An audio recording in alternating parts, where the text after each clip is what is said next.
పేదలకు పంచడానికి ప్రభుత్వం దగ్గర భూములు లేవు. పేదలకు సంక్షేమ పథకాలు అందించడానికి ఈరోజు కొంత నిధుల కొరత ఉంది. అయినా సంక్షేమ పథకాలు అమలు చేస్తూనే నేను ఒక సూచన చెయ్యదలుచుకున్నా. మన తలరాతలు మారాలి. వలసలు వెళ్ళే మనము ఈ వలసల బారి నుంచి బయటపడాలి అనంటే మన పిల్లలు ఉన్నత చదువుకోవాలి. మన తలరాతలను మార్చేది ఒకే ఒక్కటి విద్య. విద్య చదువుకుంటేనే మన తలరాత మారుతుంది. ఈ పాలమూరు జిల్లా నుంచి అత్యధికంగా డాక్టర్లు, ఇంజనీర్లు, లాయర్లే కాదు ఐఏఎస్లు, ఐపీఎస్లు ఈ రాష్ట్రానికే కాదు దేశానికే సేవలు అందించే విధంగా మన జిల్లా ఎదగాలి. ఎదగాలి అనంటే మనం చదవాలి. చదవాలి అనంటే మీకు వసతులు కల్పించాలి. ఆ వసతులు కల్పించే బాధ్యత పాలమూరు బిడ్డగా నేను తీసుకుంటా.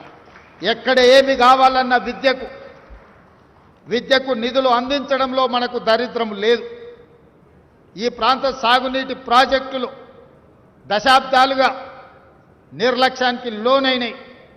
అందుకే ఈ మధ్య కాలంలో పాలమూరు జిల్లాలో ప్రాజెక్టులకు గ్రీన్ ఛానల్ ద్వారా నిధుల విడుదల చేయడం జరిగింది. ఉద్దండాపురే కాదు, మక్తల్, నారాయణపేట, కొడంగల్ లాంటి ప్రాజెక్టు కర్ణాటక సరిహద్దుల్లో అత్యంత వెనుకబడిన ప్రాంతం మక్తల్, నారాయణపేట, కొడంగల్. నీళ్ళు అంటే ఎట్లుంటాయో కూడా మాకు తెలియదు. అందుకే ఆనాడు 2014లో మేము జీవో 69 ద్వారా ప్రాజెక్టు మంజూరు ఉమ్మడి రాష్ట్రంలో తెచ్చుకుంటే ఈ ప్రాంతానికి పార్లమెంట్ సభ్యుడిగా పనిచేసిన చంద్రశేఖరరావు గారు 10 సంవత్సరాలు ముఖ్యమంత్రిగా మా ప్రాజెక్టును తొక్కిపెట్టిండు, మా ప్రాంతానికి అన్యాయం చేసిండు. అందుకే ఆ ప్రాజెక్టును 4,000 కోట్ల రూపాయలతో పనులు ప్రారంభించాలని టెండర్లు పిలిచి అన్ని రకాలుగా ముందుకు వెళ్తుంటే నేషనల్ గ్రీన్ ట్రిబ్యునల్లో కేసులు వేయించి ప్రాజెక్టును అడ్డుకునే ప్రయత్నం చేస్తున్నారు. ఈరోజు ఈ వేదిక మీద నుంచి శ్రీహరి గారికి, పర్ణికమ్మకు, ఇతర శాసనసభ్యులు నేను సూచన చేస్తున్నా. భూసేకరణకు సంబంధించి కొన్ని వివాదాలు, కొన్ని చర్చలు జరుగుతున్నాయి. ఈరోజు ఎక్కడ కూడా మనం 11 లక్షల కంటే ఎక్కువ ఇవ్వలే. 14 లక్షలు ఇవ్వడానికి నిర్ణయించుకున్నా సరిపోతలేదు అంటున్నారు. రైతులను పిలిచి మాట్లాడి ఒక మంచి నిర్ణయం తీసుకోండి. ఎంబడే వాళ్లకు నిధులు ఇవ్వండి. కొడంగల్లో 20 లక్షలు ఇచ్చింది కాబట్టి మాకు కూడా కావాలని అడుగుతున్నారు, తప్పులేదు. కానీ కొడంగల్లో కోస్గి పట్టణానికి ఆనుకొని ఉన్న ఖరీదైన భూములవి, వ్యవసాయం కాదు, బాగా రియల్ ఎస్టేట్ వాల్యూ ఉండడం వల్ల అక్కడి వాళ్లకు మనం కొంత ఎక్కువ ఇచ్చినాం. ఈరోజు భూములు పోతున్న పేదలు ఉంటే వాళ్ళకి ఇందిరమ్మ ఇండ్లు మంజూరు చేయండి అదనంగా. దాంతో ప్రతి ఇంటికి 5 లక్షల రూపాయలు వాళ్ళు ఇల్లు కట్టుకోవడానికి ఉంటుంది. ఈరోజు మంత్రి గారు ఒక వారం 10 రోజులు సమయం కేటాయించి నష్టపోయే ప్రతి రైతును, భూమి కోల్పోయే ప్రతి రైతును పిలిచి మాట్లాడండి. వాళ్ళకి న్యాయం చేద్దాం.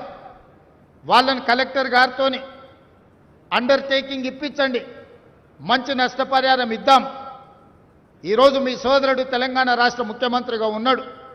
మీకు నష్టం జరిగితే మాకు నష్టం జరిగినట్టే.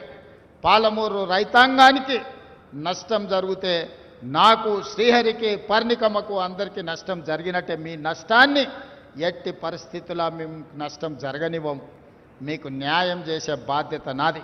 ఇప్పుడు కట్టుకోకపోతే, ఈ ప్రాజెక్టులను ఇప్పుడు నిర్మించుకోకపోతే, వికారాబాద్ కృష్ణా రైల్వే లైన్ ఇప్పుడు పూర్తి చేసుకోకపోతే, పాలమూరు రంగారెడ్డి ఎత్తిపోతల పథకాన్ని ఇప్పుడు పూర్తి చేసుకోకపోతే, కల్వకుర్తి లిఫ్ట్ ఇరిగేషన్ కానీ, వాయిదాలు పడ్డ సంగమండ బండను పగలగొట్టి ఆ గ్రామీణ ప్రాంతాలకు నీళ్ళు ఇవ్వకపోతే, వాయిదాలు పడుతూ వస్తున్న భీమా, నెట్టంపాడు, కోయిల్ సాగర్లో మిగులు పనులు మనం పూర్తి చేసుకోకపోతే ఇంకా ఎప్పటికీ ఎవరు చేసేవాళ్ళు రారు.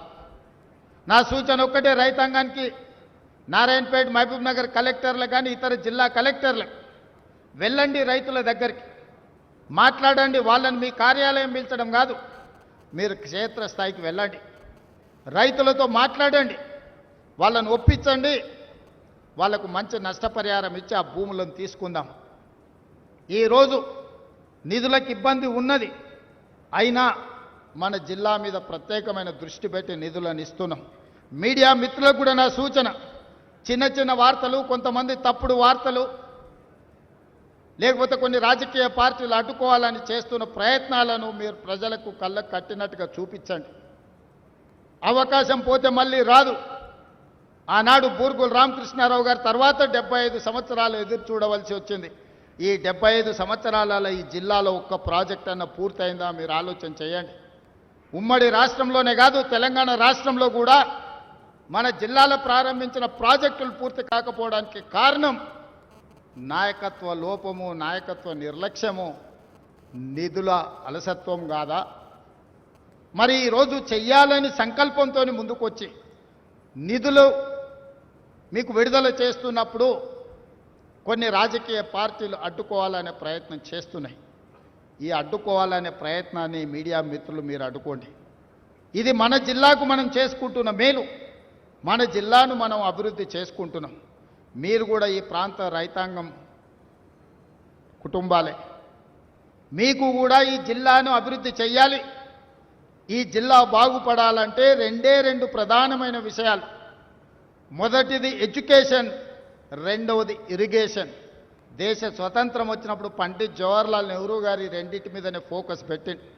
ఆనాడు కరువును ఎదుర్కోవడానికి ఇరిగేషన్ ప్రాజెక్టులు, ఈరోజు కట్టిన ప్రాజెక్టులు నాగార్జున సాగర్, శ్రీశైలం, ఎస్ఆర్ఎస్పి లాంటి ప్రాజెక్టులు తెలంగాణ ప్రాంతంలో పండిత్ జవహర్లాల్ నెహ్రూ గారు ప్రారంభించారు.